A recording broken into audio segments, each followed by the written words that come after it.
Biri kəndində yerləşən bu ev belə çox gözəl mənzərəsi var. Gördüyünüz kimi. Yayda burada oturub istirahət edə bilirsiniz. Ətrafı seyr edə bilirsiniz. Evin təmizliyinə çox önəm verirlər. Gəlin qalxaq, görək ev necədir. Bura birinci mərtəbədir. Məşhur bu otaq. Tam keçmişi xatırladır. Yerdən döşəyicələr. Burada kasalar və ən əsası odun peçi. Odun peçi də yəni həqiqətən realdır. Yanır.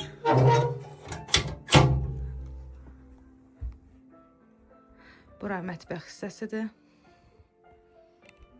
Axşam birdən işıqlar sönərsə, lampa, şam. Buradan çox gözəl mənzərə açılır. Dağa doğru.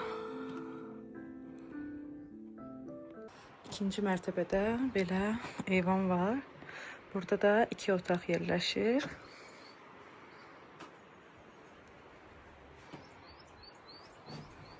Axtaran o yerə bənzəyir adamlar. Dövlət xətti ilə gəlsin. Dövlət xətti. Arxeologlar gəlsinlər.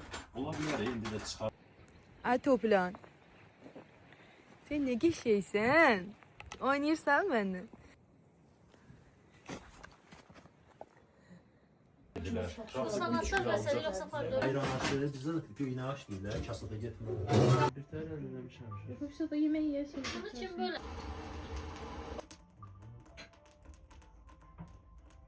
Sürəyi açmısan? Oldu. Süfrəmiz qurulur. Aş gətirdi. Bəh, bəh, bəh.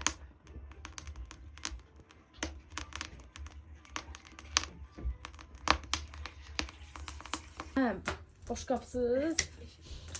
Ərəb şeylər kimi, İranlılar kimi.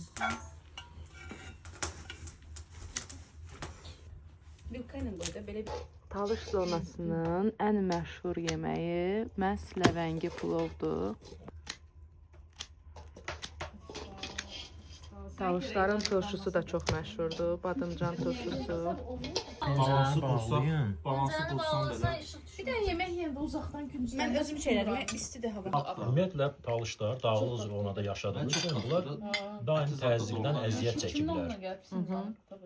Deməli, yeməklərində də elə əllərinə nə keçdi qatmayıblar. Qoz nədir? Təzyiq verir, düzdür? Aha. Amma